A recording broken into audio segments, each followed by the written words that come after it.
J'espère que la pause était bénéfique, que ce soit pour prendre un petit quelque chose ou aussi surtout pour le networking. Donc vous êtes là pour 3 jours. Vous aurez tout le temps avec aussi les workshops pour discuter plus. Et ce que je vous ai dit tout à l'heure, n'hésitez pas si vous avez n'importe quelle remarque, n'importe quel besoin, il faut nous le dire. Donc là, on enchaîne avec la deuxième conférence qui sera donnée par Madame Lisa Couture sur la gestion de la relation client, utiliser les données de la GRC pour accroître les ventes et le service à la clientèle.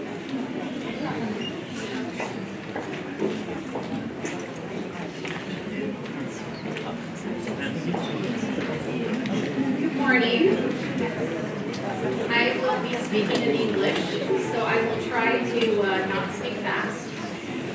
And I'll try not to use slang and those types of things. But feel free, if I am saying something that you don't understand, to wave at me, and I'll try to word it a different way. And I will try to remember to stop and ask you if you have any questions along the way. So I'm going to be covering customer relationship management at a high level. Later on in the conference, we will be kind of digging into this a little bit more. So during this talk, I'm going to talk about the value of data. For the most part, I think most of us understand the value of data, so I'm going to talk mostly about capturing that data and how to make sure that what you have is accurate and using it in the correct manner. I'm going to talk about overcoming legacy systems, going from those legacy systems to digital or web-based solutions. Talk a little bit in the meat of the discussion will be on actual customer relationship management, not just the tool, but the strategy around that, the benefits of using a CRM, keys to success, and then kind of what I want you to take away from this discussion. All right, so let's dig in.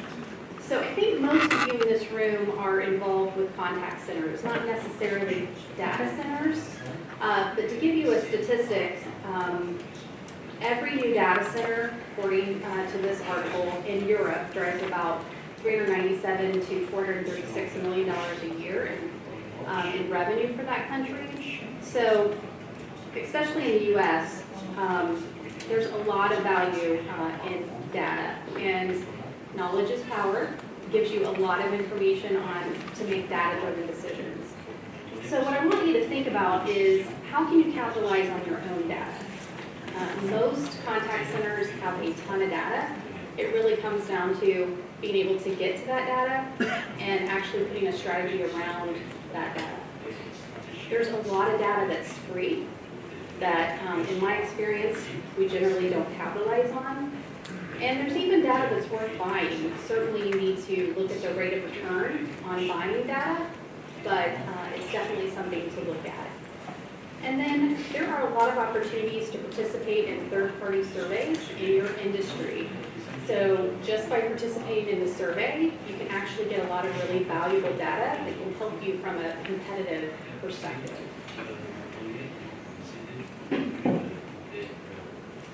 Just let me catch up a little bit. All right, so when thinking about data, if you use that data in your strategy, it will help you make new business models. It will help you move into new markets. It can help you pick which services and products that you want to go into next, and definitely will help you make data-driven decisions. So data really helps you understand your customer, and you can really pull a lot of information on how you interact with your customers. By looking at the data that you pull, you can see what segments of your business are profitable, and that's really important. I know in my past, we've stayed in some businesses too long, just simply because we haven't looked at the data. It will give you the opportunity to cross-sell and upsell your current customers. I'll give you many of an example of where we couldn't pull the data to know whether or not our customer had this product with us, not that one, etc. So clearly, you generally make more money from your existing clients than bringing on new clients. So continuing to add products and services will help help with customer retention. From a satisfaction perspective, Abdu spoke a lot about in the US that our customers are king. And we do spend a lot of time investing in making sure that our customers are satisfied. Again, because retaining customers is a more cost-effective way than bringing in new customers. Certainly need to have both. So listen to what your customers are saying. Sometimes that's through surveys, so you can directly ask them. We're going to get into a minute on how you can capture some of the data during the phone call that you're interacting with your client. Security. Security becomes more and more important with the more data that we have. So it's much better from a customer experience perspective to have the data and you're verifying it with the client versus them giving you all the information. It's more secure and typically it's more accurate. Usually it's not intentional, but it can be that clients may give you information that's not correct. And in order for that to work for you, it needs to be correct. And then going into new target markets, you're probably going to hear me say that a lot throughout this presentation because that's key. You can't stay stagnant and continue to grow your business. All right, so the next topic I'm going to touch on can be sticky for some companies, and all I would like to challenge you with is whether or not your company has a strategy around whether to monetize your data or not. And what I mean by that, you may want to make yourself different from other companies and say, we're not going to sell your information, or it may be more profitable for you to sell the information that you have.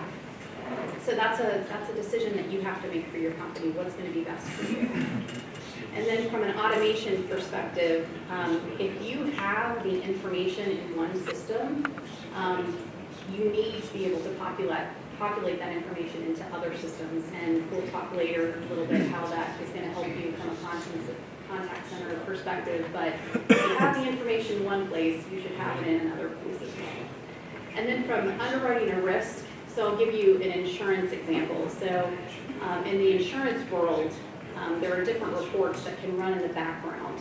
So for car insurance, you may pull a report called a motor vehicle report that will tell you how many tickets, how many accidents the person has had. And if it's running in the background, it will populate your systems, which will help you get, again, accurate information so that you can underwrite a risk.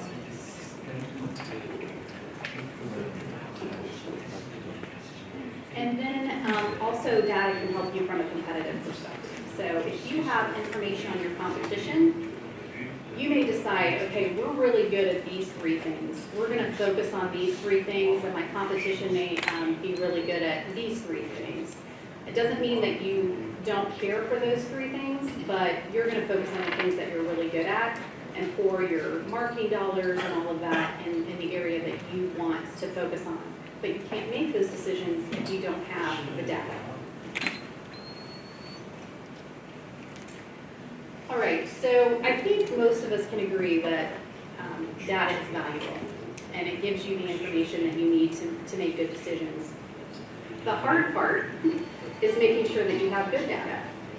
So I would encourage you to make sure that you have the right tools in place, as well as the right procedures in place to make sure that the data that you have is accurate. So we'll start with systems. We're going to get into the nitty-gritty with CRMs in a moment, but there are other supporting systems that can help you make sure that the information that you have is accurate. Those systems need to have reporting capabilities. Again, if you can't get to the data or you can't analyze the data, then the data is not really that useful. It's important as well is if you don't have documented procedures, then the people within your call centers, even if they have the greatest tools in the world, if they don't know how to use it or you're not holding them accountable to the way to use those accurately, then again, you're going to fall into situations where you're not getting accurate data. Along those lines, you need to have the proper training, the accountability, the analytics, and then making sure that if you have all of this great data, that it's secure and no one's going to be able to get into it.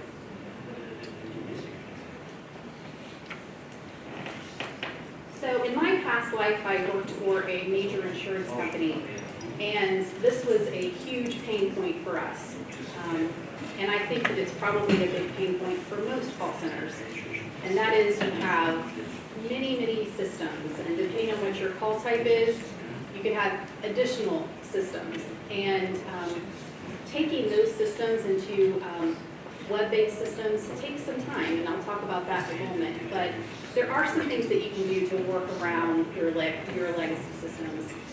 The one is using a technology, the tool for CRM, so customer relationship management, and really think about that as the first thing that your agent or associate would use. You're capturing basic information that feeds into your other legacy systems. The other piece is to figure out how to get the information out of your legacy systems. You can use an internal resource that I have found in my experience that there aren't inside resources a lot of the time. So if you don't have the internal resources, then don't be afraid to go outside and use an expert that is able to pull that information out of your legacy systems. Sometimes those resources are going to have to develop some software to support that, or they may be able to do some integrations in your system so that the systems talk to each other, and then you can pull out the information. I'm going to touch a little bit on taking legacy systems to digital or web-based solutions. There's some other folks on our team that are experts in the technology piece, so I'll let them speak to this in more detail. But basically what I want to touch on here is that more and more companies are understanding that you have to have web-based solutions to kind of keep up with technology. Technology is one of those things that is constantly changing.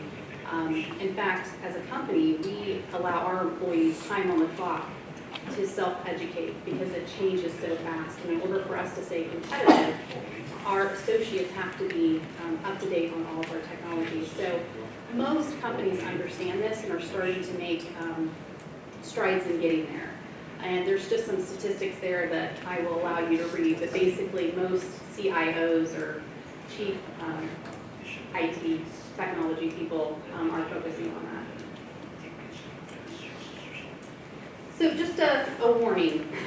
So a lot of times what happens is someone in a company says, okay, we have this particular problem that I want to solve, and they're not thinking about the end, they're thinking about this one particular problem.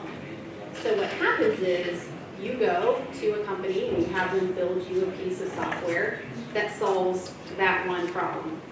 But you don't realize that it didn't solve 10 other problems right behind it that either was going to happen as a result of that software or just because of the way that your business is. And that becomes a very costly venture. So my message here is think about holistically. I'm not asking you to think about every single thing, but when you're looking at a piece of technology, try to think about what your end goal is. And it's much better to create a piece of software in phases versus trying to solve one problem at a time. So let me explain that a little bit more. So I'm going to use a fast food example. So think Burger King, McDonald's.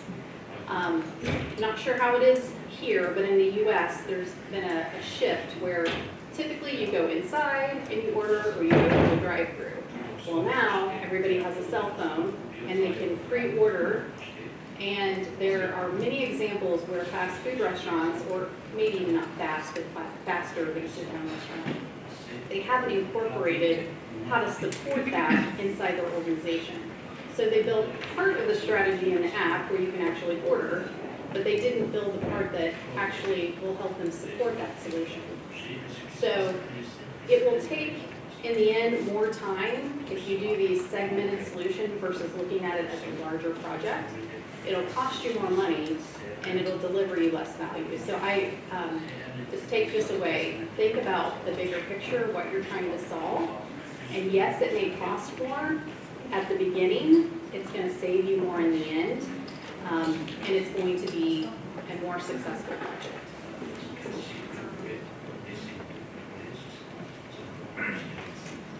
Okay, so a lot of times when someone would say to me customer relationship management, my mind would go directly to the technology. So typically in a basic CRM, you're talking about name, address, phone number. You may possibly have how they heard about you or what phone number that they called in at. Some of that can be automated, some of that is typed in, it depends on the solution that you pick. But what I really want you to take away from this discussion is it's not just about the technology tool, it's the strategy around it. And you're looking at the life cycle of a customer. So I'll give you a sales example.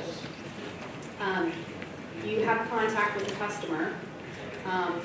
Maybe you didn't sell the product to them initially on the first phone call. You can manually track that in spreadsheets like we did back in the day. But the more clients that you get, it's not realistic. So a CRM will actually give you the capability of recontacting those customers that you didn't sell to. And it gives you a systemized way to do that. But if that's not your strategy, you might have that capability in your CRM, but you wouldn't be using it. So you really need to start with the strategy. What do you want this customer relationship management strategy to do for your company? Then you find the technology solution to support that, and you put procedures around it, etc. Any questions?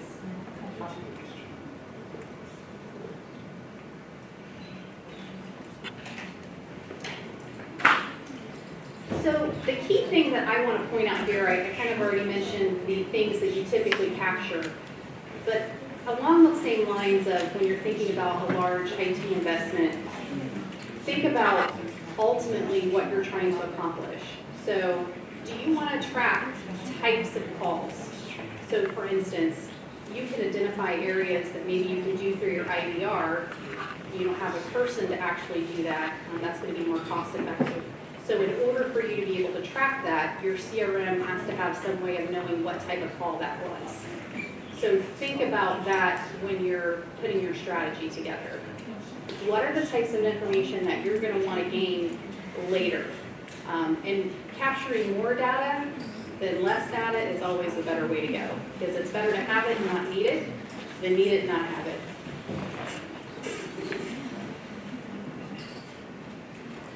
Not sure if you can see those, but those are just some examples of different CRMs. I would encourage you, if you don't already have this in place, to do your homework. Do research on what are the capabilities that, again, you're starting with a strategy. So once you know what your strategy is, then you'll be able to better make decisions on what CRM is going to best fit your needs. Okay, I've mentioned some of these already, but we'll kind of put them in two groups. We're going to talk about some benefits for service, and then we're going to talk about some benefits for sales. So safety of information is really big in the U.S. I presume that it's big everywhere. But if you already have your customer's information in front of you when you're answering the phone, they're verifying information that you already have, so it's more safe. In addition, it's going to reduce average handle time because you're not having to get the information from the customer, and depending on the type of customer that you have, that can take a really long time to get that information. So it just speeds up the process. Also, again, if you have a good strategy in place, the information that you've already captured gives your person who's taking the call more information. So they're able to answer questions really before they're asked and help direct that conversation, which again is going to help reduce your average handle time. I talked a little about integration and automation. I was over a new product line in a previous life, and I think we probably had 20 different systems, and none of them talked to each other. So my associates were having to key the same information in all of these systems on nearly every call. And just by writing a script so that it could take at least the basic information and put it into the different systems really helped us reduce our AHT. It will also help from an IVR routing. So depending on what level of technology you have from an IVR perspective, You can set up a CRM where it actually will capture what phone number that it came in on. You can also set up your IVR to identify what marketing campaign that generated that from a sales perspective. Within your call center, I think you guys probably all know this, but there are going to be times when there are certain groups within your call center that don't have enough work and others that have too much work. So you can segment calls based on what they're asking for. And again, what level of your IVR you have will help you with this from a segment perspective. So in the U.S., typically, as Abdu mentioned, we're hiring in at an entry level, and the longer that they're with us, hopefully, we are training them to be able to take different types of calls. In the U.S., in some cases, you have to have a license. You may have to have some kind of certification, and you want that particular call to go to that particular person. And certainly they can take lower level calls when the call volume is there. But all of this helps that work seamlessly. Tiering. So tiering is basically segmenting calls within a group. So let's say you have a group that's licensed and you have a group that's not licensed. Within that group that's licensed, you may have, of course, you're going to have different levels of competency within that group. So you may want certain individuals in that one group to get calls over another, depending on what your model is. So if you have the data, you're able to make those decisions. It will also help you with trending of calls. So if you have 10% of your calls, people are calling in to get your address, you may make the decision, I want to put that in the IVR so that I don't even have to have one of my agents answer that question. But if you don't have the data, then you can't make that decision.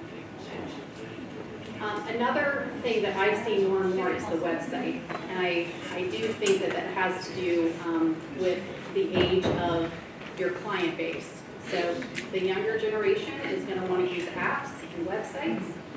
So definitely your web presence is going to make a difference, and you have to make a decision on what information you want them to be able to find on your website. But that also can lower costs. But if you don't know that that's what they're calling in for, and you don't know that they're willing to go to the website, then you can't make that decision. And then all of that equals to staffing. And in the call center, typically staffing is your biggest expense. So anything that you can do to lower your costs on staffing is a win-win. Okay, let's talk about sales, my favorite. So my background is in both service and sales, but mainly in sales. And in order for you to make the right decisions around marketing, again, data is key and will help you make those decisions. So if I'm your marketing person in your company, I need to know what types of leads are generating sales. And if I don't have that data, then I'm guessing. So you can actually put in your CRM where that lead came from. It can be tagged to the phone number. It can be something, if it was a mailer, you can put a code on it. There's all different ways that you can do it, but I highly recommend from a sales perspective that you have a way to identify where this lead came in from so that you can pour more money into what's generating good quality leads and take money away from what's not. In addition, it will give your sales agent more information. So I'll give you an example. So in my previous life, we had an account that we landed. It was a huge account, and it generated a lot of phone calls for us, which is generally a good thing from a sales perspective. And this particular account was a credit union, but most of their population was were younger males.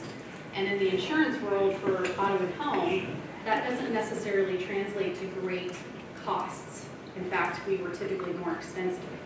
So we were getting all of these calls and not selling anything. That's not a good thing from a sales perspective. So it's really important that you have something in place to be able to track. It will help you from an ROI perspective, rate of return. And you can actually score your leads, and I'm gonna just plant that seed right now. I'm gonna talk about that in a moment.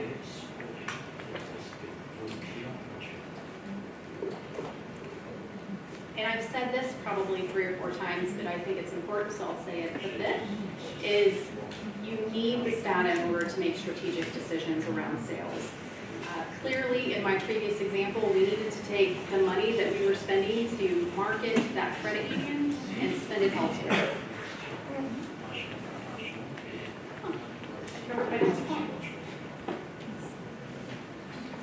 All right, I want to talk about a lead scoring model.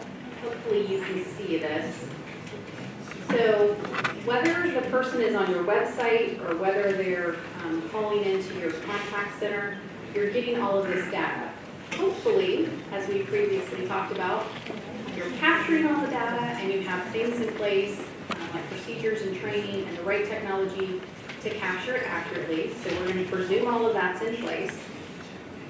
The idea then is to take that information and you can put it into a predictive model. So for example, if from your data you have learned that a married couple who's lived in their house for 10 years, who have a good credit score, is a profitable lead for you, that's what that model is going to tell you. Then you take that information and you figure out what your target market is. So this is what's most profitable for us. These are the places that I can get to that type of lead. And then you can put a score to it. So outbound. So from a sales perspective, a lot of probably what you see in your call center is inbound. They're calling you because you gave them a call of action of some sort. It may be a commercial, it could be a mailing, whatever it is. You've done something to try to get them to call you so that you can sell them something. Now there are a lot of inefficiencies that happen in that process. So let's say that Jared is the top seller in our particular department, and he has a closing ratio that's 20% higher than mine.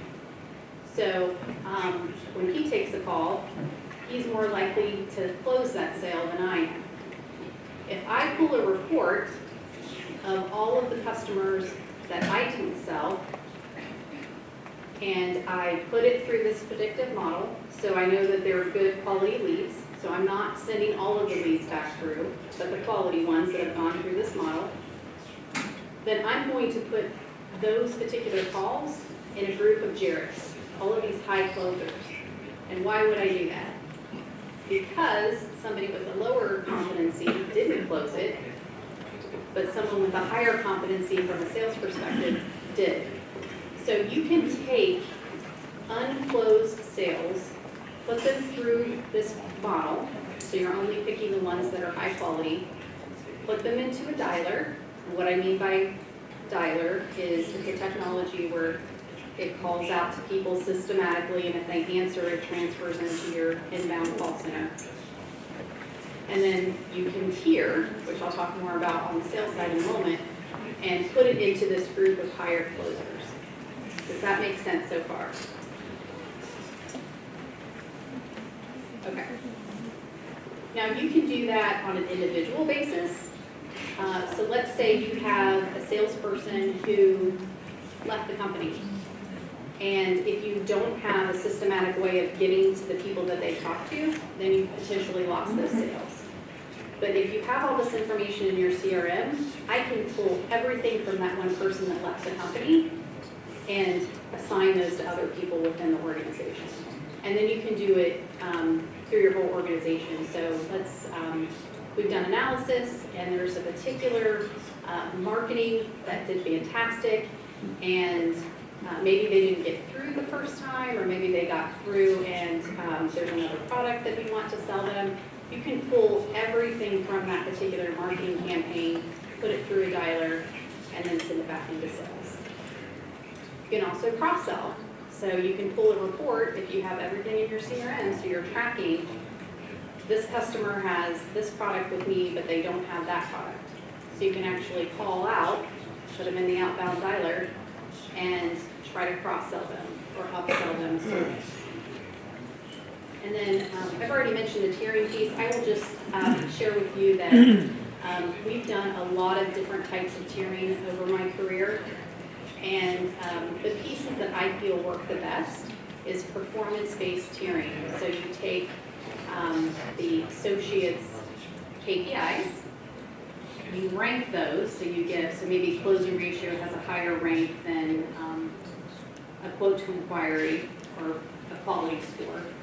And you rank those, and then maybe you have your top 20 people in the first tier, your next 20 people in the second tier.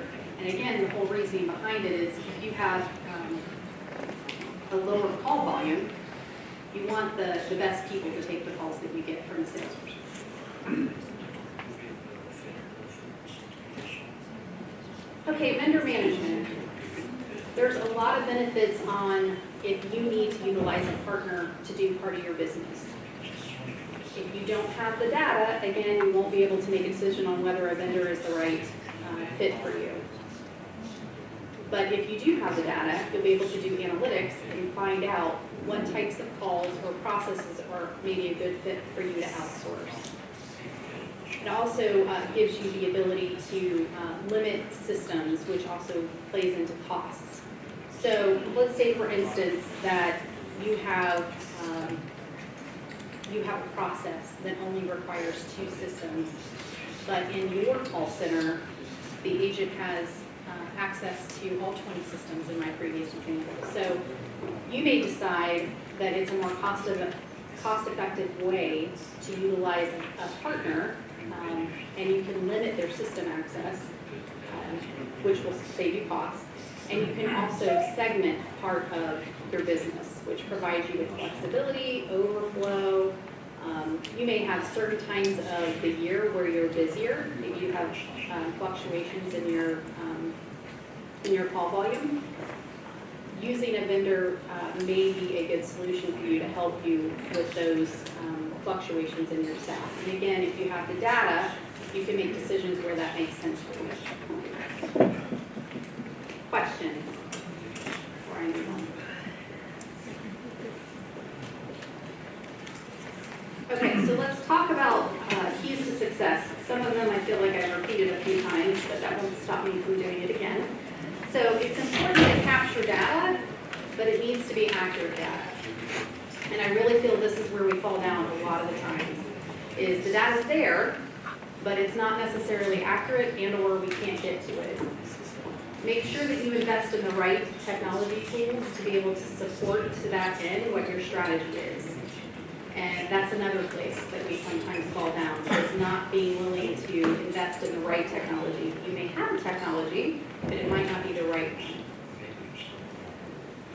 one. Next is making sure that your associates are using the technology correctly. I can tell you that we introduced a new CRM and it took us 2 years to get everyone to start using it correctly. And that, I do feel part of that was leadership's fault, because we didn't have all of the procedures and accountability in place to support that. So if you don't want it to take longer than it needs to, you need to make sure that you document your procedures. Not only document, but hold your people accountable to using it. I can't tell you how many people work for me who would just say, it takes me longer, I don't want to fill that out. So you have to make sure that you're holding them accountable to make that change. Generally speaking, people don't like change. So you have to have things in place to make sure that they're willing to adapt to what you're trying to accomplish. And I'll talk more about this in another talk, but explaining the why behind what you're doing makes a huge difference, and helping them to engage in the process will help you with this as well. Making sure that you're using the data accurately and effectively will help you with your execution. And then your willingness to learn. This is another one you're probably going to hear me, if you hear me speak a few times, you're going to hear me say over and over. You can have all the greatest ideas in the world when you very first start on this journey, but they're not all going to work out the way that you planned. I can almost guarantee it. So to me, the key to the success is making sure that you're willing to flex and learn from what's working and what isn't working. So having checkpoints, checking in with your people, reviewing what's working and what's not working, and stop doing what's not working is key in this process. So the what I will leave you with, that hopefully is my challenge to you, is make sure you have that strategy for your CRM. It's not just the technology, it's the whole kit and caboodle, the whole, it's the whole process. I don't think you can translate kit and caboodle. You need to have the proper infrastructure to support this strategy and measure your results. At the end of the day, you're going to want to continue to do what's positive from an ROI perspective and stop doing what's not. So I'm going to just cite a couple of resources that I used for this presentation and see if anyone has any questions. You guys are quiet. Okay. Oh, we do have a question. Yes. Can you go back to the information? Tell me when to stop. Before the More? The beginning. Oh, the very beginning. The information about the customer. This one? Yes. And for short, the discussion with the customer. Okay. For a short conversation with the customer, what are the most important information to have and to measure, to have and to get it in our file? Great question. So I'm going to need to make some assumptions. So I'll let you know what my assumptions are. So my assumptions are going to be that you have some way within your current call center of having some of this information. And you're more verifying versus having to key all of this into your CRM. So I'm going to assume that that's the case. But generally speaking, it's the name and contact information, if I was going to really break it down. And then the third would be type of call. And surprisingly, the type of call is something that is not captured a lot of the time. In fact, it's one of those things, as I was mentioning, where you've got this huge IT project, and you've only thought about this one solution and not, the whole solution. And then you end up with all this data, and you're missing a key piece. And the type of call is so important because, as you all know, you can have a type of call that lasts 60 seconds, and you can have a type of call that's going to last 12 minutes. And if you don't know what types of calls you're getting, it's going to be very difficult from a staffing perspective, within the staffing, who to hire. So if I was going to narrow it down to 3, I would probably say name, contact information, and the type of call. If you were going to allow me to have a 4th, I would probably say the address. Because a lot of times there's a lot of underwriting information that's based on the address. You may want to mail to them, etc. Does that answer your question? I just wanted to follow up on that. This is more about customer experience perspective. Like one of the most frustrating part that you spend on the phone is that you call and you spend 10, 15, 20 minutes trying to explain, right? And then you come back and say, well, you're going to have to get back with you on that, right? And sure enough, that never happens. Well, maybe not never, but it doesn't happen. And then you call again, and you have to go through the same process again. So how do you go about actually capturing that information? How do you make sure that the reps are actually doing it, right? So if you call again, you don't have to spend another 20 minutes, right? And actually improve the customer experience. At the same time, I think it reflects on the agent himself, right? Because when he's dealing with an angry customer, right, that's not a very good, I've experienced it with agents trying to deal with angry customers, it's not a very pleasant experience. So what do you have to do to make sure that's captured? Great question. So I'm actually going to answer a question that you didn't ask me first, and then I'll answer your question. So I hear a lot from monitoring tons of calls. Why don't you already have that information? Like, why don't you have my address? why don't you have my phone number? So from a customer perspective, it's important that you do this due diligence so that you have the information that the customer expects you to have already. So I'll answer that first. And I can go back to this slide, but most CRMs have a place for you to document. And every call, I didn't mention that, so I'm glad you called it out. You should be documenting what happened on that call, every call. So that if something does happen where the customer has to call back, hopefully that doesn't happen, but we all know that it does. Probably more frequently than we would like it to happen because we should have taken care of the customer properly on the first call. But see if I can get back to that slide if you guys can see it. I'm not sure if this is a good example of the documentation piece, but there's typically an area, and if it's, you can customize these solutions, so if it doesn't have everything that you need, you can certainly have it customized so that it does. But most of them have an area where you can document what happened on the call so that if something does happen, the next agent has that information. Did I answer your question? Yes, and actually, from a technology perspective, in terms of data, I mean, it's basically structured data versus unstructured data. And that, structured data is easy, right? You can always go and query for it, and it's easy to find.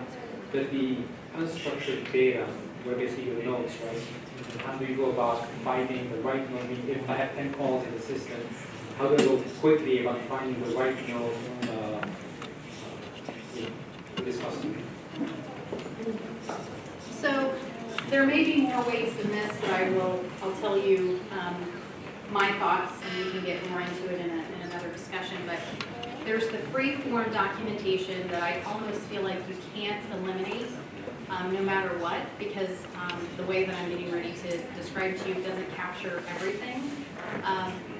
But there's probably, I'm not going to be able to think of a different way to say this off the top of my head, but there's really two types of calls that you have on a CRM. There's the type that gives you generally what the call is about, but there's some standard ones that you can have a drop down and pick, and then it's easier from a reporting standpoint to pull that information. So in my opinion, you probably have to have both the free form documentation piece, and as you use the CRM more, you're going to find more and more categories to add, and then you just add that to the drop down. So you want to refine the data as much as you can so that when you pull reporting, you're able to pull it easily. Because if you're not able to pull it easily, it's going to take a lot more work, and in the end, you may feel like it's not worth it. Can I have you Yes. to this question? So a couple of things that I think that you asked in this area today is channel. Where did this call or this customer is coming to us from? Are they calling? Are they sending an email? Are they coming through social media? I think that would be another field I would have. And I think to your question about unstructured data, which is kind of the case management, the notes, I think that's huge. As much as you can standardize the notes, even though it's not categories, having your employees, training them to kind of use the same keywords so that when you go and mine those notes, it's a little bit easier to do text analytics on that one. But still with the technology today, actually we can analyze even free-form notes better. I think there is a lot of rich information there that actually it will help you later on when you go to those notes and analyze them, you might be able to create a new field that you didn't think about. So I would utilize the notes as much as you can. That's actually a good source of information. Any other questions? Good question. Yes.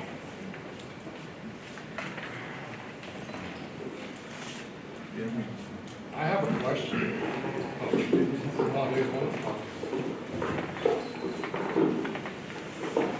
Bonjour, Yassine Rzeli, Montpellier. Désolé, je vais poser la question en français. Donc, vous avez évoqué dans votre intervention ce que les centres d'appel génèrent comme, je suppose, comme chiffre d'affaires et bénéfices. mais dans le cas où le centre d'appel est un organe interne à l'entreprise. Donc c'est comme étant un centre de coût où l'entreprise l'exploite pour notamment uniquement sur la partie service. Donc ma question, comment peut-on calculer sa rentabilité? Ça va servir un petit peu les décideurs à mieux positionner cet organe. Dans notre cas, il y a une diminution de l'effectif, donc je suppose que peut-être, est-ce que en diminuant l'effectif et les services du centre d'appel, ça va impacter sur le chiffre d'affaires? C'est ce que ma question est précisément sur comment calculer la rentabilité d'un centre d'appel qui est interne à l'entreprise et qui exploite uniquement la partie service, pas partie vente. Il n'y a pas de partie vente. Voilà. You want to add something? I think someone behind, comme ça. Bonjour tout le monde, Monsieur Guéman de la société Webscore. C'est juste pour rejoindre profil. Je pense que c'est ça. No, I think the question is sales, yes. Yeah, they're related. Yeah. Après les mêmes, mais donc deux questions, donc une. Mais adjust. So the question they're asking is, if it's a sales center, and how do you how can you show the value of a service center, right, versus a sales center? And then the other question, kind of similar, how do you take a service cost center to actually generate revenue? So do you want to answer that, or do you want to give me a call? Yeah, You'll start. I'll start and you'll finish. Okay. I'm going to answer the second one first, if that's okay. So really, there's many, but the one I will probably touch on is I don't consider this sales, but it may be. Yeah, so cross-selling and upselling would be a way that you generate revenue. And the reason why I feel like that's service, you can, obviously it has a place in both sales and service, but in the service world, I feel like I can say that it's on the service side because I think it builds a better customer experience.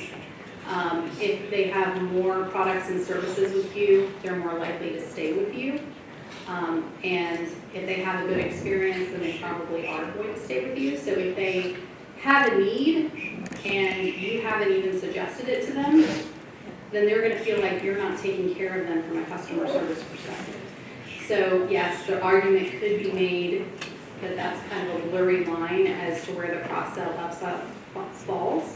But in my opinion, I feel like it's really important on the service side to make sure that you're fully taking care of the customer and that they're satisfied that you are looking out for them and not just checking a box or going through the motions. And by doing those I'm proactively reaching out to make sure you have what you need. And that can look, there's so many things that you can do to demonstrate that, but that's my answer. And did you want to add anything to the second question? Yeah, I'm going to add a little bit more to the second question and come back to your first question. So on the cross-selling is definitely the first thing that's come to mind. And I'll just give you some examples.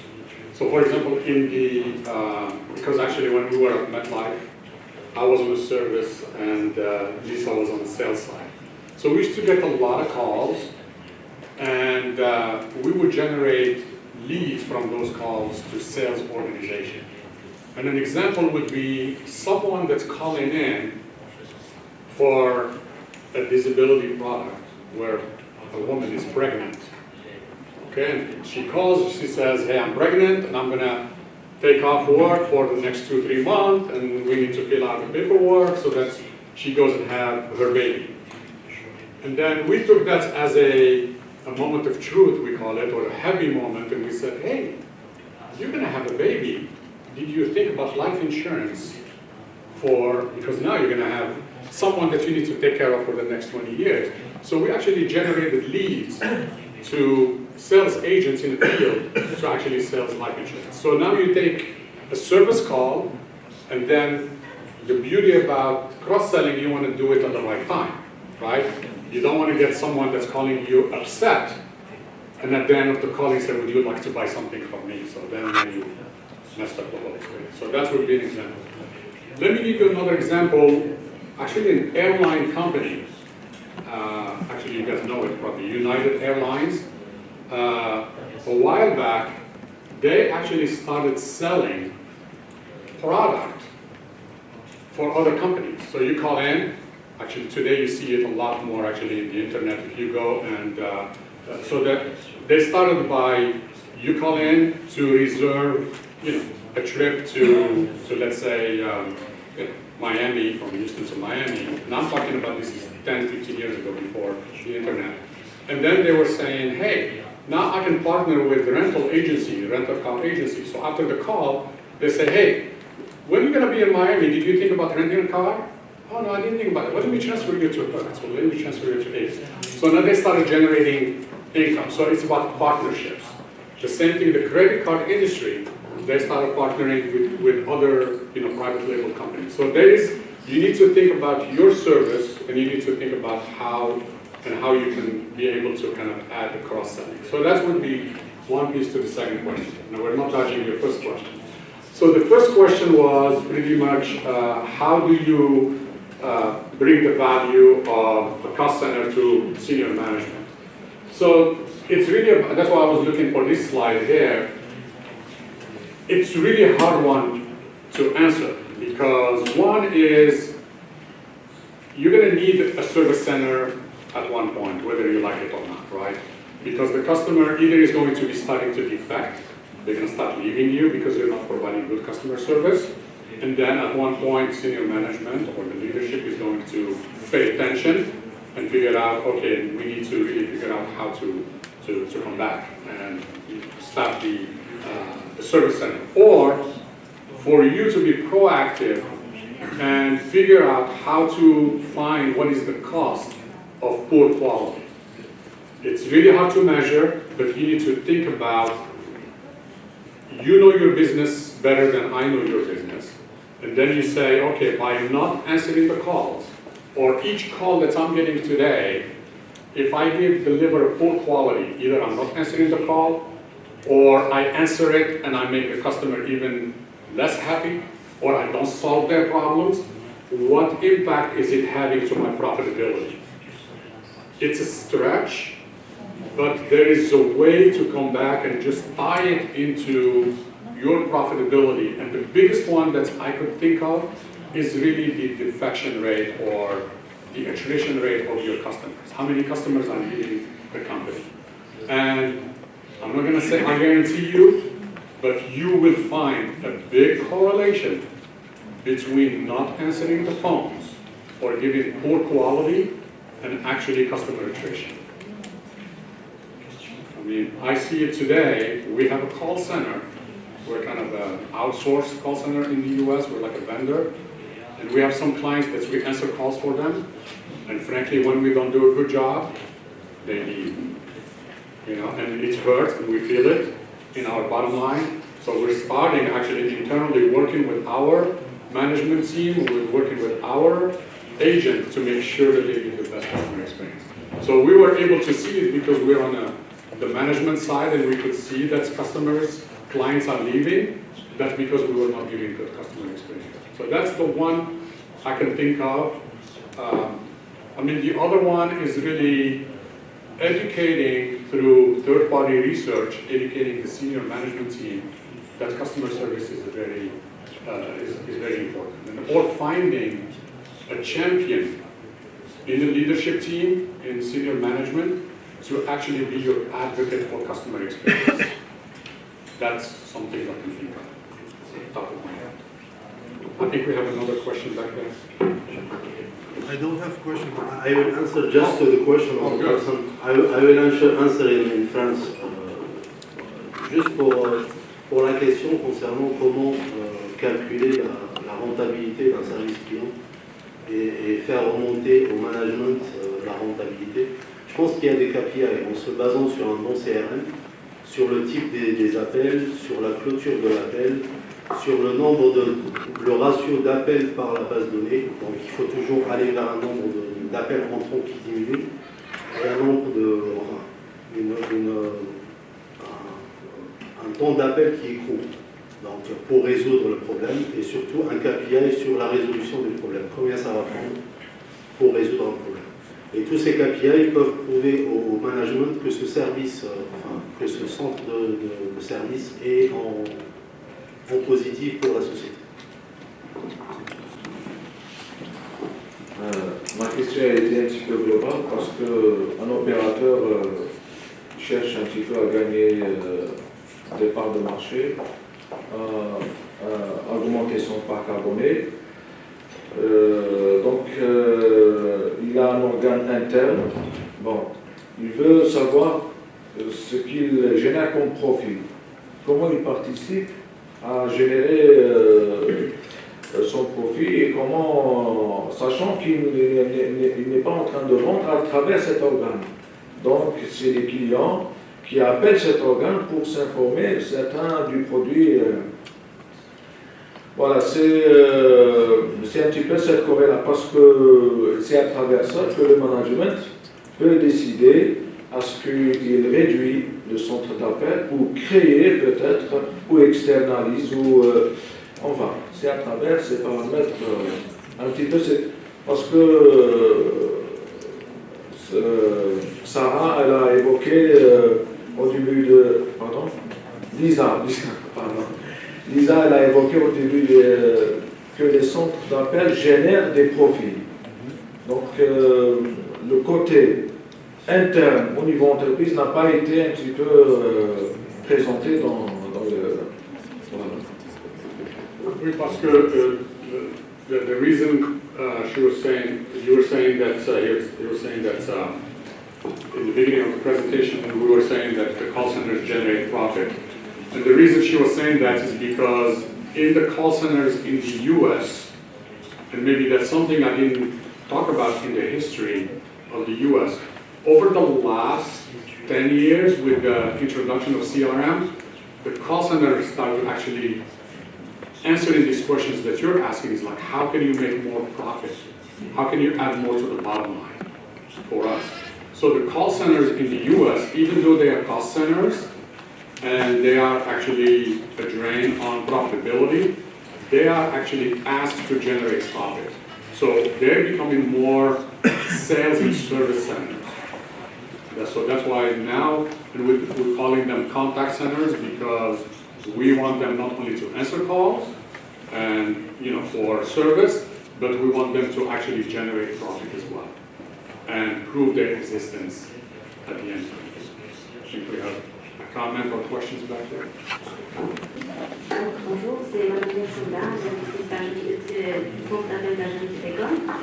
Donc aujourd'hui, je rejoins un petit peu l'interlocuteur de Mobilis qui expose un réel problème, mais une problématique. Aujourd'hui, les entreprises, généralement publiques, choisissent la gratuité de l'accès au service call center. Et comme vous le savez, gratuité et rentabilité ne font pas généralement bon ménage.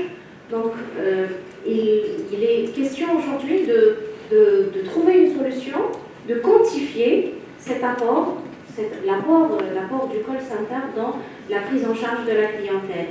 C'est comment la participation de vendre l'image, de la bonne image de l'entreprise, comment essayer de segmenter un petit peu la clientèle, les besoins de la clientèle, le retour du centre d'appel et être un petit peu l'oreille et l'œil du top management pour apporter des solutions et être un facteur important d'aide à la décision. Maintenant, en partant de cette problématique, il faut se baser, à mon avis, sur deux facteurs qui sont additivement du facteur ressources humaines qui est très important. Donc il va falloir axer un petit peu l'importance sur le choix de l'effectif et leur implication, comme Madame vient de le dire, c'est responsabiliser notre personnel. Là est la question. On a tous envie de responsabiliser notre personnel à un certain temps, donc quand le personnel est aussi lui impliqué, motivé, il peut être responsabilisé. Dans le cas contraire, quand il y a des cas de non-responsabilisation du personnel sur un staff de 200 personnes ou de 300 personnes, comment repérer dans un axe de temps très réduit ces personnes à responsabiliser, à travailler dessus? Là, il va falloir qu'on trouve un petit peu les systèmes pour faciliter ce repérage. Et il y a aussi un deuxième paramètre qui est très important, c'est le choix de la solution aussi. Parce que la solution aide à traduire tout ce qui se passe dans ce canal très important, à le traduire positivement ou négativement. Si on n'arrive pas à exploiter nos données, à les faire parler comme il se doit, on ne pourra jamais parler de rentabilité par délégation, on va dire, parce qu'il y a une rentabilité qui ne sera pas chiffrée, certes. Vous parlez de vente croisée.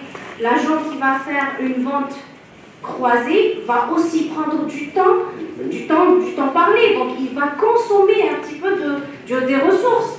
Donc le retour sur investissement, il se fait certes dans la vente, qui sera peut-être aperçu quelques temps après, mais en réalité, c'est aussi un coût parce que ça va prendre du temps de parler du téléconseiller. Maintenant, comment pouvoir rentabiliser ce centre d'appel qui est interne à l'entreprise en faisant parler ces chiffres, en faisant parler l'apport qualitatif et quantitatif qu'a apporté le centre d'appel, en faisant parler ces deux facteurs, facteur humain et facteur solution. Bien sûr, quand on parle facteur humain, il y a le facteur il y a l'opérateur et il y a l'encadrement et le management. Merci. Okay.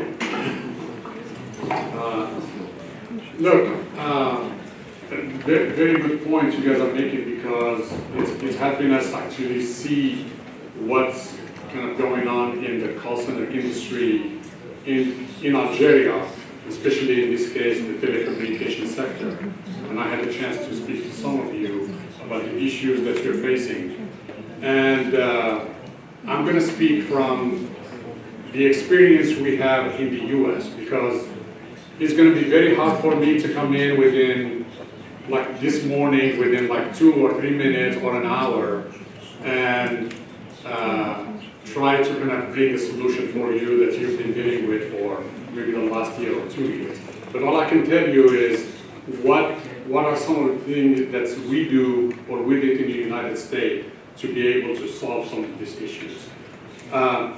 Now, maybe the call center journey and the cycle that Algeria is going through, from senior management and thinking about this, the centers and how they're thinking about them, it's a cost and it's draining my profitability, and they're pushing you to do things that actually is contradictory with what you're supposed to do. And maybe it's going to take time for them to really realize that actually you have to plan for a cost of customer service, and don't ask the question of what is the value of a call center.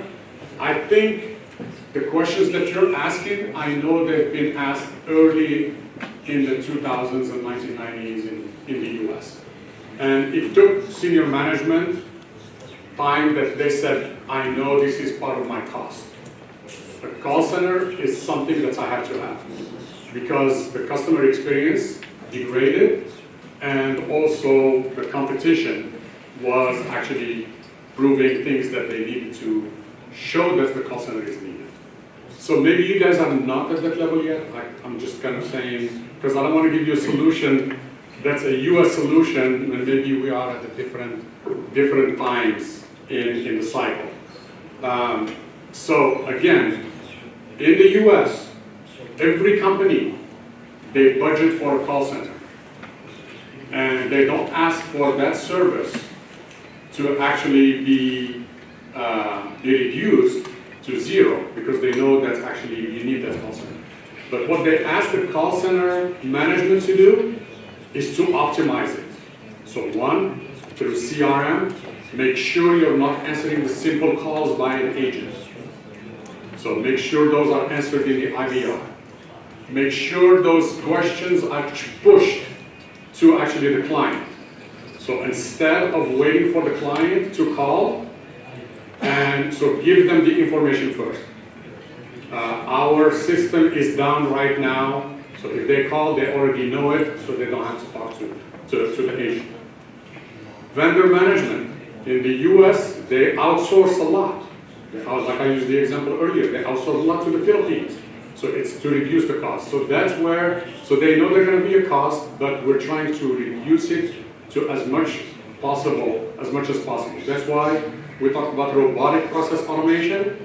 We want that's agent, when they get the call, and they're talking to a customer, at the end of the call, when they're wrapping up the call, instead of putting the notes, a robot actually is putting all the notes, and robot is updating all the information. So we're trying to make the customer and the agent interaction as low as possible, and having the automation do all of the work. So that we can reduce the cost and free some of that time so that we can do now some of the cross-selling.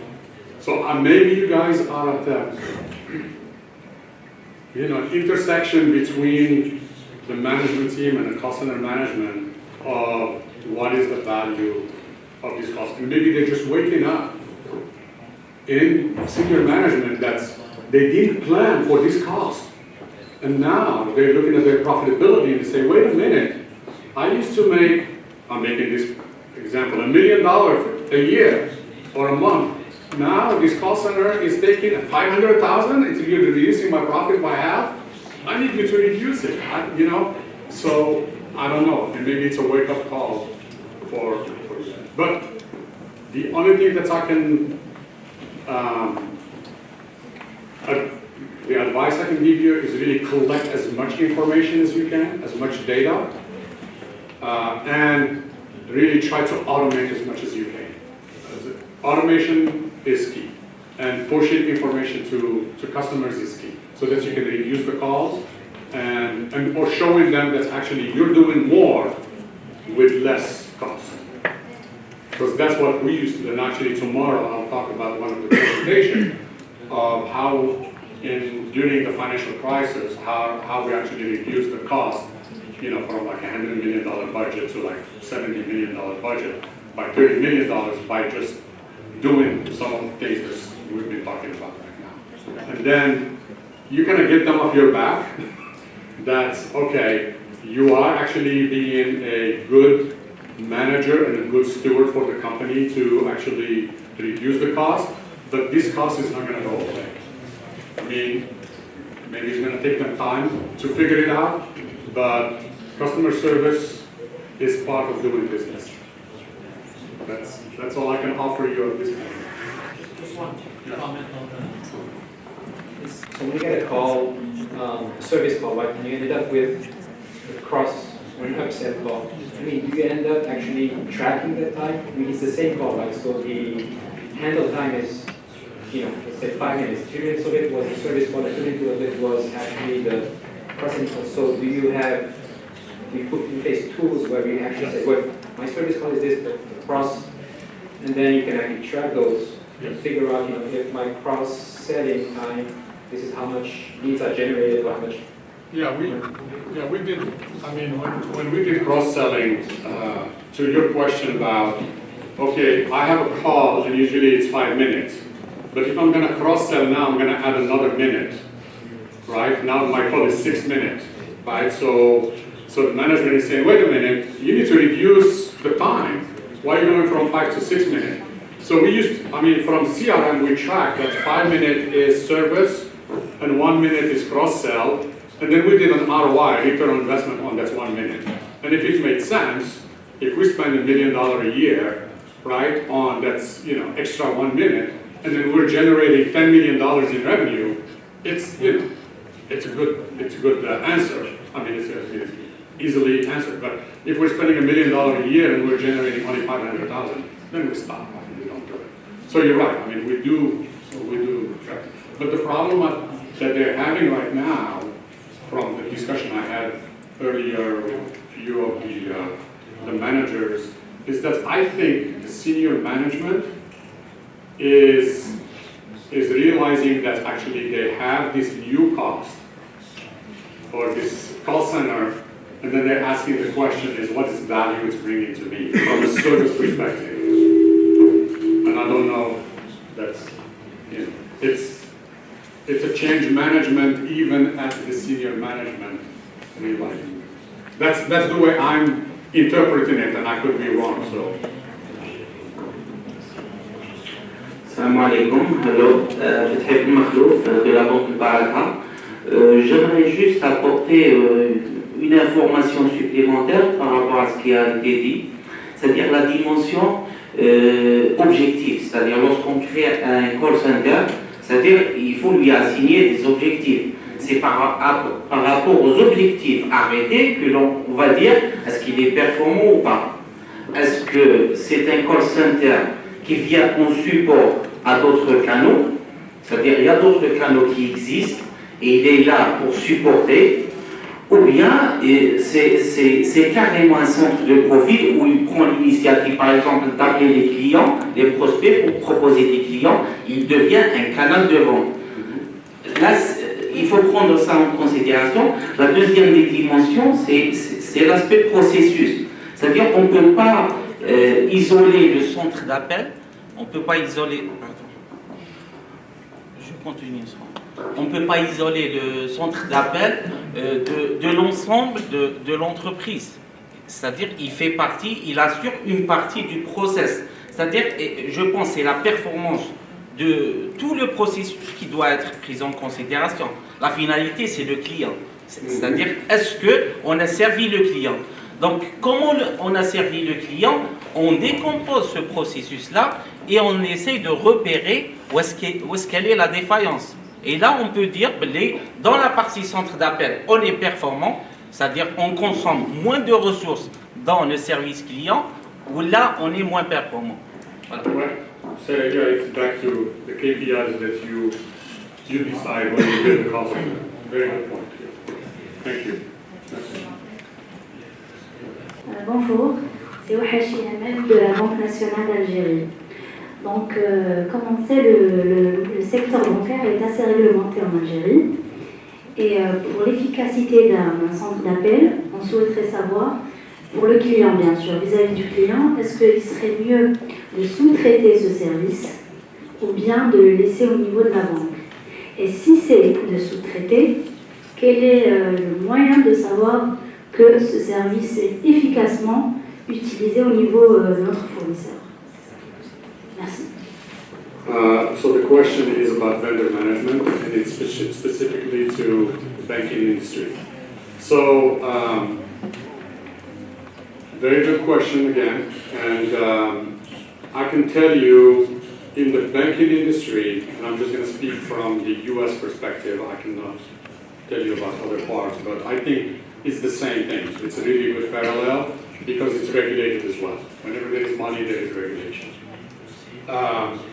Before I answer this question, I'm going to talk about the decision to make on vendor management, right? To decide whether to do it in-house or to outsource.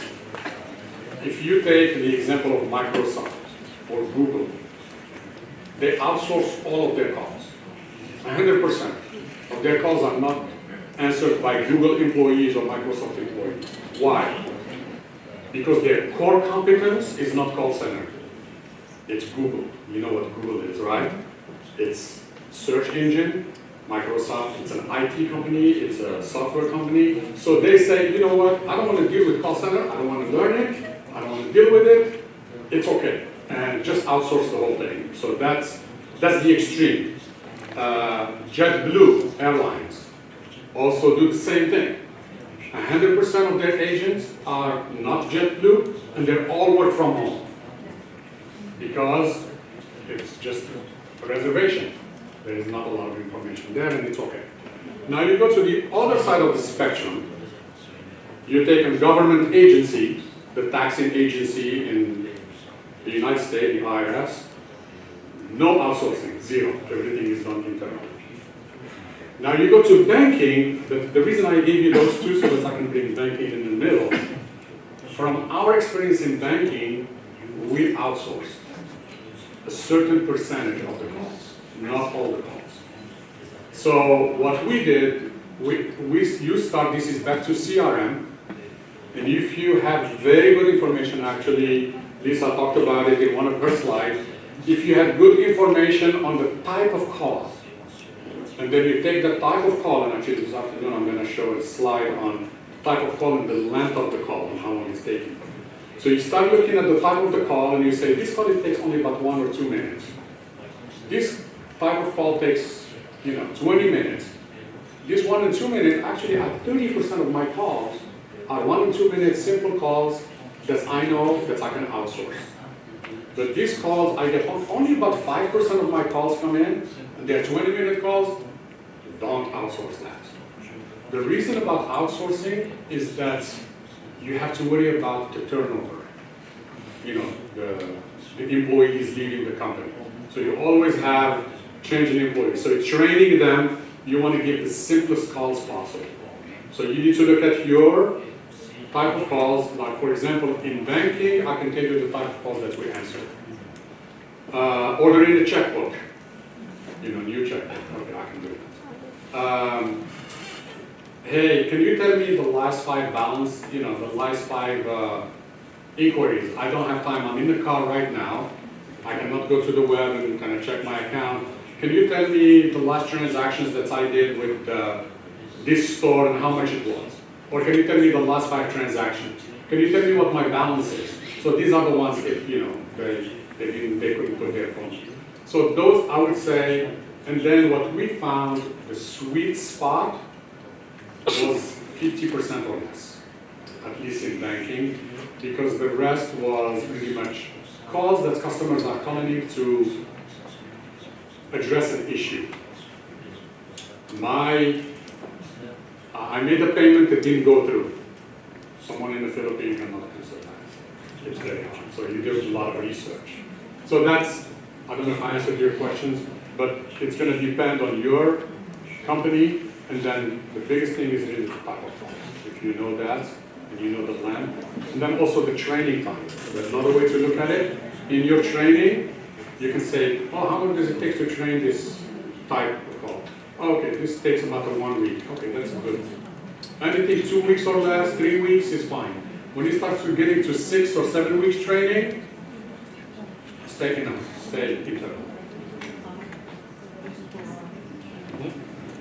Bonjour, juste pour répondre à la collègue par rapport à la sous-traitance, par rapport au domaine bancaire.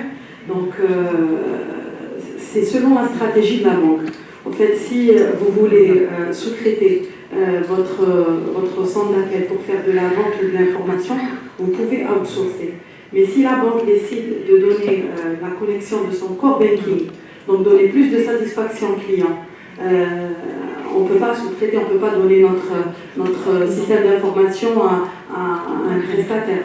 La donnée bancaire elle est protégée, donc tout dépend de votre stratégie.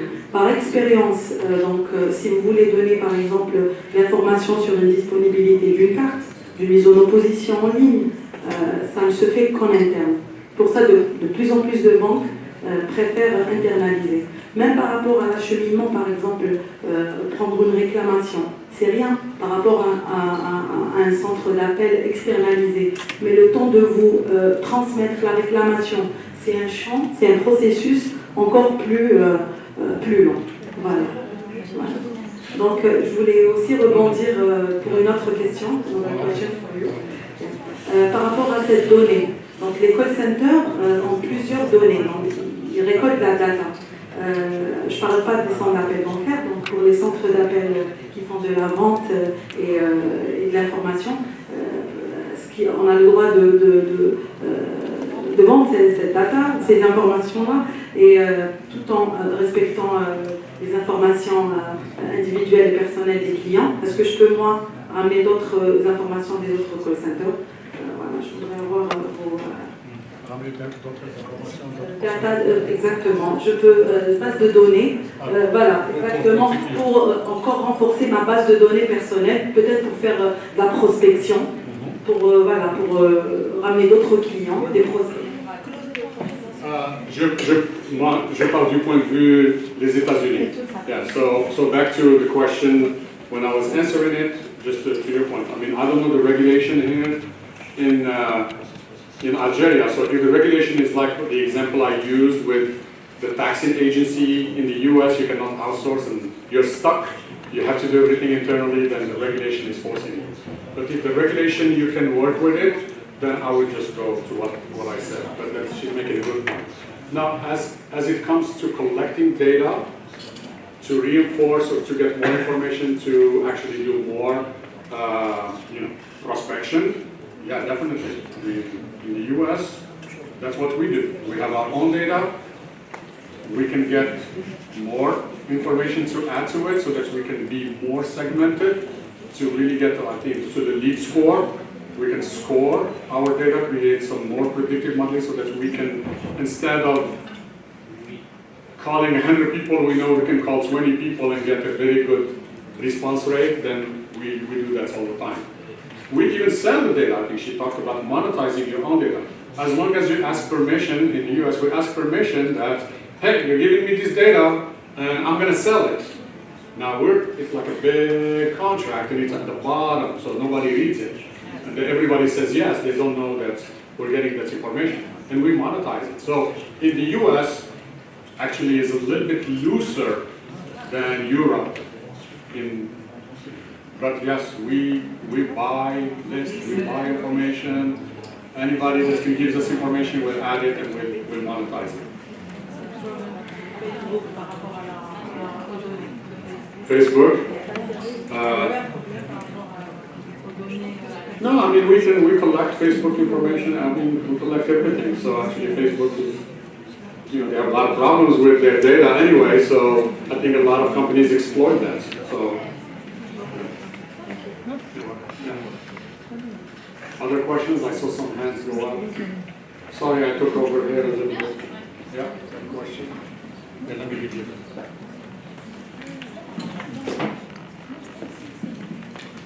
Bonjour, je suis Bilal Boussidi, manager de centre de contact de la Société des Organisations d'Alger. Donc, je voudrais partager mon expérience sur le domaine du centre d'appel et la contribution de centre d'appel dans le chiffre d'affaires. Le centre d'appel peut contribuer efficacement dans le chiffre d'affaires. Notre expérience a démontré ça. Nous avons un centre de contact qui fait des appels entrants et des appels sortants. Et nous avons pratiquement 1 million de clients. Un client représente une créance de la dette. Donc, on fait des appels sortants pour relancer les clients pour qu'ils puissent aller payer exactement. Donc, du coup, on peut calculer l'efficacité et le rendement du centre d'appel de manière mensuelle, hebdomadaire et individuellement. Donc, on peut calculer le rendement de téléconseiller par rapport au nombre de clients relancés et le montant relancé et le montant encaissé suite à ces appels. Donc là, on peut calculer et avoir le taux de contribution de notre call center. Donc notre call center, par rapport à l'année écoulée, a contribué efficacement, soit avec un taux de 51% de l'encaissement général de l'entreprise. Il y a des appels sortants. Donc son appel peut contribuer efficacement. It's a question of strategy, right? Like I think we correctly, yeah. You can look at your strategy, look at KPIs, and then you decide how to prove the cost or the value of your cost. Thank you, guys. Any other questions? Yeah. Bonjour, Nesrine Amari de la société Séminaire.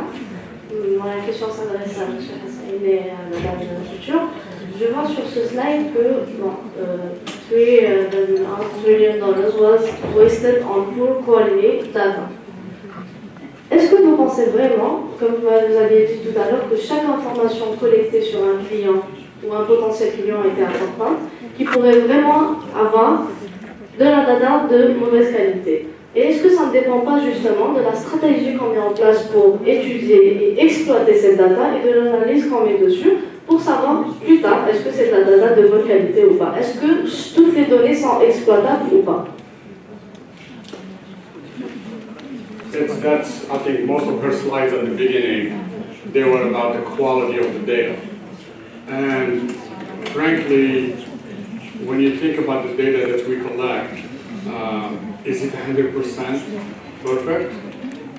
I don't think it is, and I think that's why you see this coming from, you know, the IBM and Harvard Business Review. These are very prestigious, you know, names that actually did some research. I'm sure they extrapolated a lot of information, and I can tell you that, I mean, if you take it just as a call center, and you and I know we have, you know, we talked a little bit, and you look at call centers.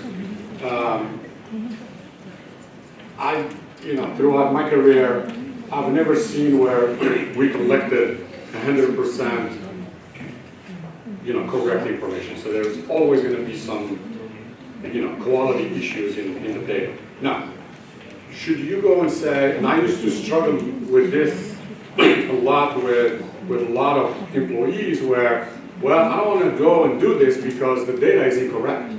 And I don't know if that's what you're getting to the question. So you look at your data and you say, I know that 20% of this information is incorrect. So does that mean I don't make a decision? And for me, I think you should make a decision because it's better than zero, right? So even if you have 50% of the information is correct, it's good data of that 50%.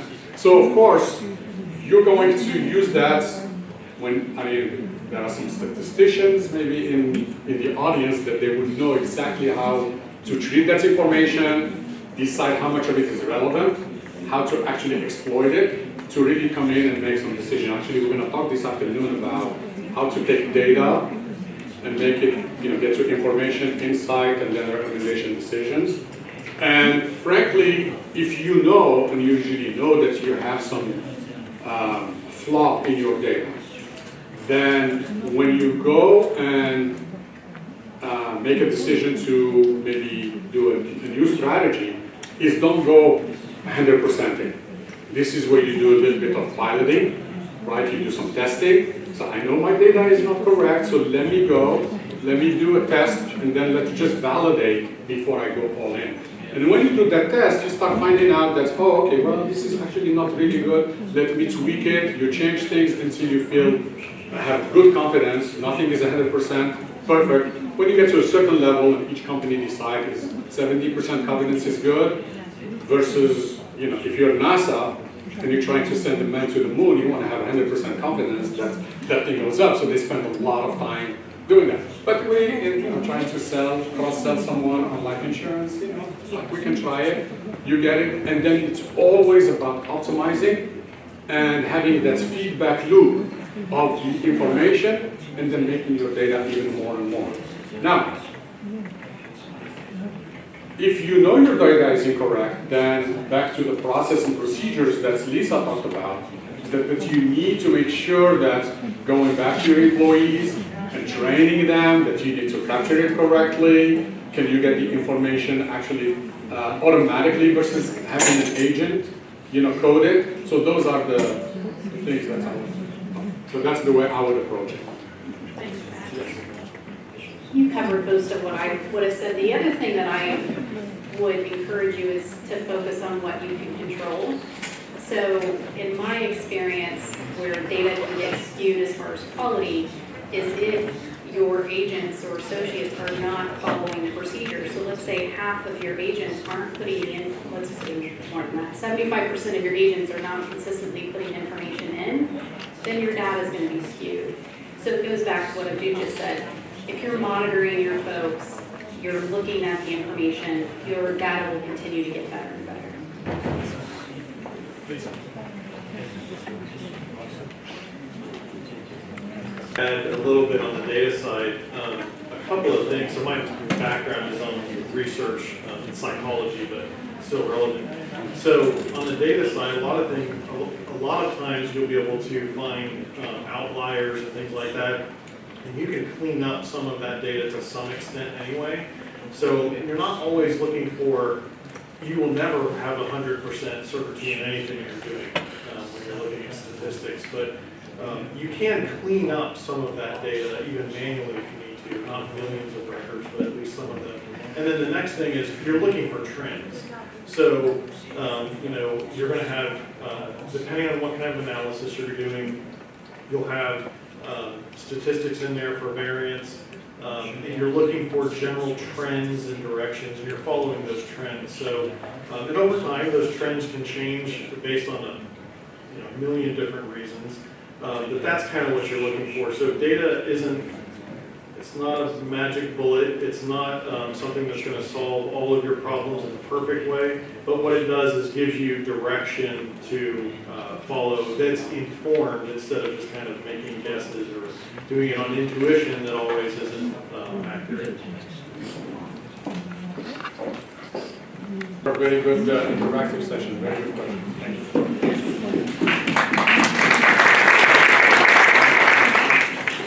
Merci Monsieur Hassan, merci Madame Couture. L'un des objectifs de ce séminaire, c'est de rassembler ou de donner l'opportunité, la possibilité à tous les intervenants de ce secteur ou de cette activité de se rassembler. Que ce soit les call centers dans les entreprises, dans les institutions de l'État, d'avoir un endroit ou une opportunité ou une durée dans le temps. Donc là, vous êtes ici pendant 3 jours, vous aurez tout le temps de poser vos questions, de vous rencontrer. Donc pour aider ce networking, ce que plusieurs d'entre vous ont demandé, donc ce qu'on vous propose, c'est de vous présenter vous-même, un à un, nom, prénom, entreprise et fonction. D'accord ? Donc, on va commencer par nos invités. Donc, vous connaissez M. Hassan, vous connaissez Mme Couture, vous ne connaissez pas M. Couture.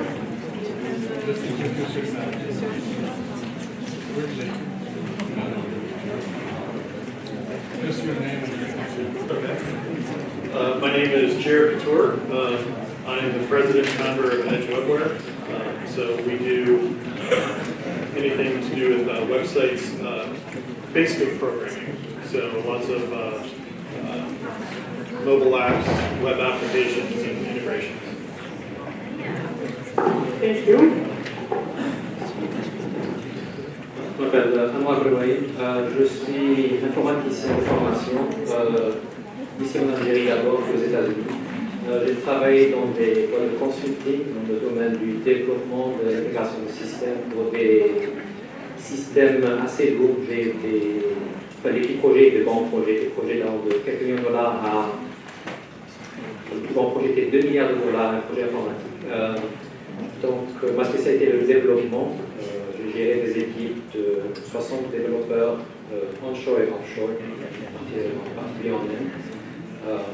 Donc, c'est dans le domaine des energy trading, aerospace industry,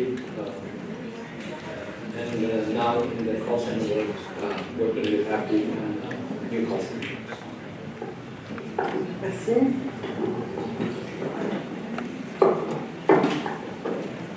Salam alaikum. Je m'appelle Abdelhak Ben Saoula. J'ai passé 25 ans comme professeur à l'université de Houston, dans génie électrique, physique et génie civil.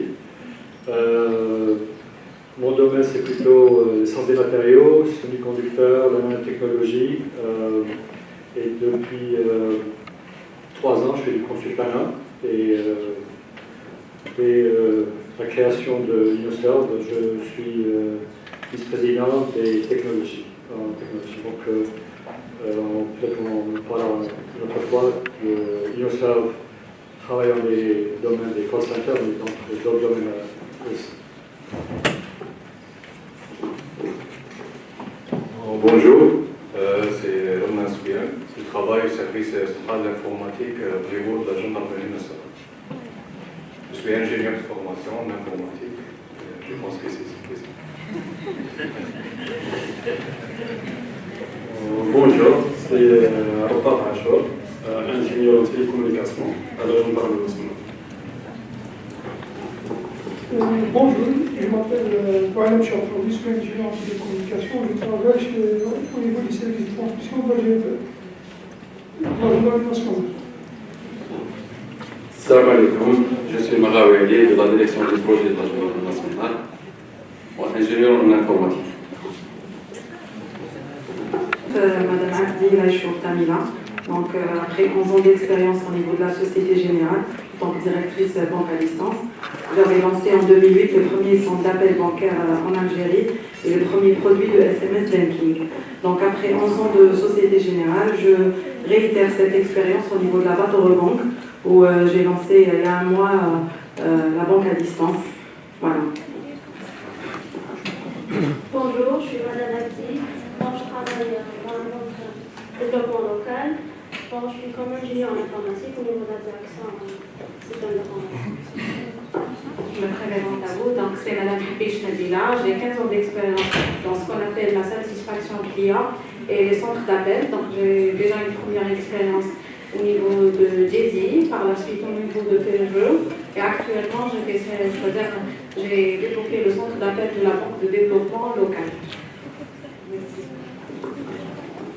Bonjour, je m'appelle Janvier, ingénieure d'État en recherche opérationnelle. Je représente la Direction générale de la protection civile. Bonjour, c'est Assas, je représente la Direction générale de la protection civile, service communication. Bonjour, je suis Aïssiak, ingénieur d'État en informatique. Je représente la Direction générale comme responsable de la suivi informatique, service informatique. Merci.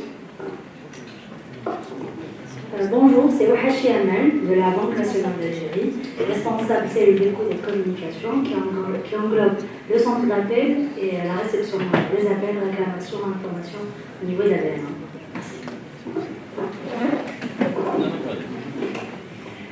Bonjour, c'est Madame Salima. J'ai 11 ans d'expérience au niveau de la Banque nationale d'Algérie, chaque secteur au niveau du département marketing. Bonjour, alors c'est M. Foura Riyad, chargé d'études au niveau d'ABNA et communauté malantière. Alors bonjour, c'est Olivier Simple, ingénieur réseau et système au niveau de la Caisse nationale des assurés sociaux, la CNAS. On vient de débuter dans ce domaine, le call center, et on est ici pour avoir de l'expérience. Voilà. Bonjour, je suis ingénieur en informatique de la direction informatique de la classe. Bonjour à tous, mademoiselle Inès Chadri, je suis la responsable des prestataires externes chez AXA Assurance Algérie. Bonjour à tous, c'est Madame Hubert Amina. J'ai 14 ans d'expérience au niveau de la Société Générale. J'étais responsable études qualité et innovation. Je représente aujourd'hui la Banque Baraka en étant la responsable réclamation et call center. Bonjour, au niveau de la direction de paiement, ainsi que Bonjour tout le monde, c'est Cérissa Bénin pour la société Alphus Bénin et je suis team leader au sein de PLUS qui est le centre de gestion et de relations clients. Bonjour, Nesrine Amori, société Alphus Ménage, je suis la chargée de communication et de marketing. Bonjour à tous, c'est Hélène Magon, donc je représente la société Alphus Ménage qui est une entreprise en fait de conseil et d'intégration sur tout ce qui est CRM, donc solution CRM, pardon, donc tout ce qui est gestion de relations clients. Et on a effectivement une filiale qui s'occupe de toute la partie opérationnelle de la relation client avec que ce soit en e-shop, que ce soit en ligne. Bonjour à tous, c'est une team leader en Deluxe, centre de gestion et relations clients. Assalamu alaikum, bonjour à tous, c'est Sohail Pulri, team leader au sein de la Telux, centre de gestion relations clients. On est là, ça nous fait plaisir de vous rencontrer et de participer bien sûr à cet événement. Merci. Bonjour, Madame Rania, directrice de production pour le centre d'appel Interphone Call Center, offshore, prestations offshore et onshore, avec sortant appel. Bonjour à tous, donc c'est David Hélène, je suis de la société IMA. Je suis la qualiticienne du call center IMA Interactive.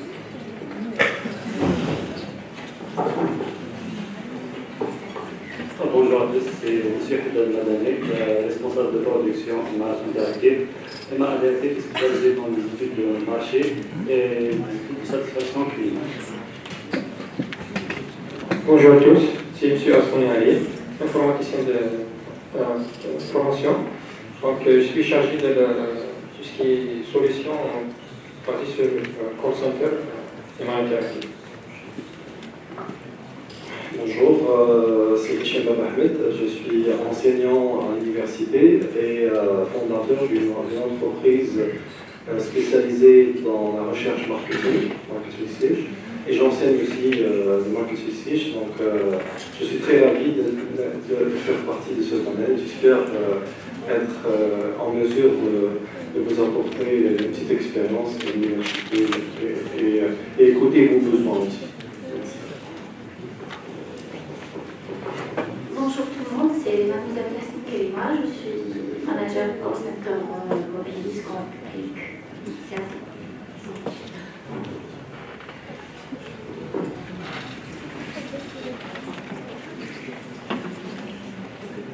Bonjour, Madame Nassima Toulou, je suis fondatrice et directrice de la société École, école basée à Béjaïa, et on est spécialisé dans tout ce qui est émission et réception d'appels en enquête de satisfaction, et nous exerçons dans plusieurs pays, en fait, nous intervenons sur plusieurs secteurs, notamment le bancaire et le médical. Bonjour, Monsieur Guénin Sarahidine, expert et consultant au centre d'appel. Je suis ravi d'être là parmi vous. Bonjour à tous, Mademoiselle responsable de production à Gestion. Bonjour, Mourad Sekiou, de la société ANPT, expert en service client et centre d'appel. Bonjour, Mohamed Will, responsable régional de la société télécommunications. Bonjour tout le monde, je m'appelle Aoudia Fatah, je suis de la DGS. Bonjour, mon Banoun, la sous-direction de télécommunications DGS. Bonjour, je suis ingénieur en électronique DGS. Bonjour tout le monde, je suis un ingénieur Saïch Fouzé, je suis un ingénieur en télécommunications, je représente les services techniques de la société ASH.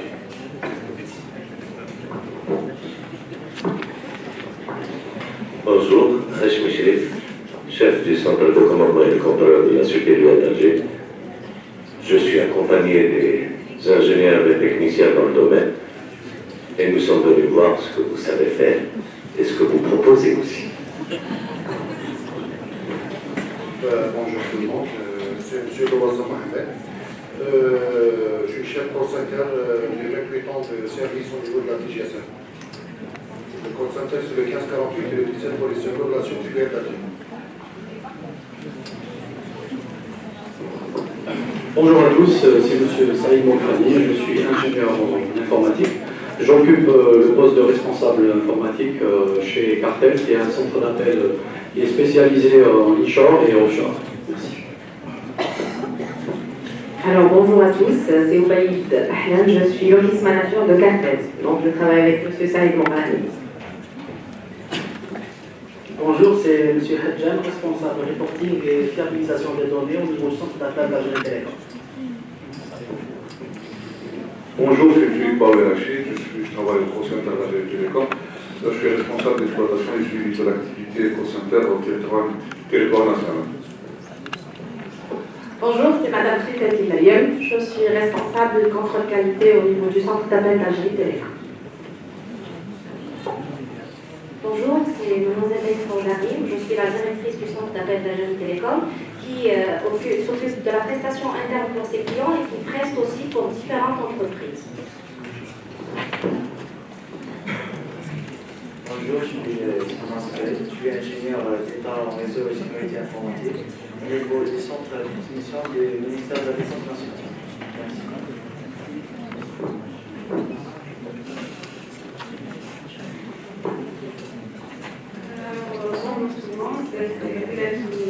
Électronicien de formation, et là je travaille en développement à ANPT. Bonjour, moi je suis Abdelhamid, informaticien. J'occupe le poste de développeur web au niveau de l'ANPT. Bonjour, c'est Présidente, ingénieur en informatique et développeur en ANPT. Bonjour, c'est Madame Fournier-Luna, je suis chargée d'affaires chez Conférence. Bonjour à tous, je m'appelle Janvier, je suis la cofondatrice de la société Conférence. Donc nous sommes éditeurs intégrateurs de solutions de centre d'appel. Donc nous sommes fournisseurs de plateformes. Pour ceux qui est intéressé par notre plateforme, on est là, on est juste à côté. C'est une solution développée 100% en Algérie. Voilà, je vous remercie.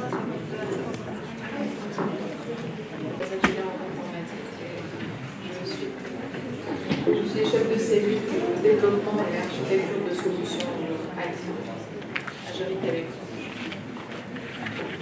Bonjour, Janvier, responsable technique de la solution centre d'appel à Janvier Télécom. Bilal Boussidi, je suis responsable manager de call center pour la Société des eaux d'assainissement d'Alger. C'est mademoiselle de ingénieure en administration supérieure des eaux informatiques. Je travaille sur le haut conseil de l'ANPT. Je m'appelle Bensawla Adel, je suis étudiant en sciences de la matière. Salam alaikum, Haïd El-Bahlouf, je suis directeur central adjoint de la Banque de Paris. Merci. Donc, bonjour tout le monde, c'est Madame Choula Charazet, je suis directrice centrale de la normalisation et de la qualité au sein de l'Algérie Post. Je suis ravie d'être parmi vous aujourd'hui et j'espère tirer profit de différentes expériences. Merci. Accompagnée d'une équipe. Bonjour, c'est Madame Oumane Silma, je suis chargée d'études au niveau d'Algérie Post et à la direction de la normalisation de la qualité. Salam alaikum, en présent pour envoyer tout ça sur le département central au niveau de la direction politique d'Algérie Post. Salam alaikum, bonjour, bonne journée. C'est Madame Taïa Hayek, chef de projet central, direction politique Algérie Post. Bonjour tout le monde, Bouaker Dias, directeur management de qualité au niveau de la direction de normalisation de qualité d'Algérie. Merci. Bonjour tout le monde, c'est Madame Louis Moyen, je représente le CPR, direction de la qualité. Salam alaikum, c'est Haj Ahmed Jilali, je suis ingénieur en informatique de l'ANPT. Salam alaikum, Fatesh Amin, c'est ingénieur en informatique, option développement des logiciels de la DGSA. Salam alaikum, c'est Joël Luciel, en formation développeur de développement des applications intelligentes, sur direction moyenne informatique DGSA. Bonjour tout le monde, c'est Julie Moncaz. Je suis chargée de compte senior au niveau de la direction commerciale Grand Compte à Janvier. Très bien. Donc maintenant, je pense que tout le monde se connaît. Et je pense que vous devez avoir faim. Donc on vous invite à un déjeuner qui se trouve juste à l'étage au-dessus. Et j'en profite aussi pour vous rappeler que la journée se prolongera jusqu'au dîner. Donc il y a un dîner qui est prévu. Donc bon appétit.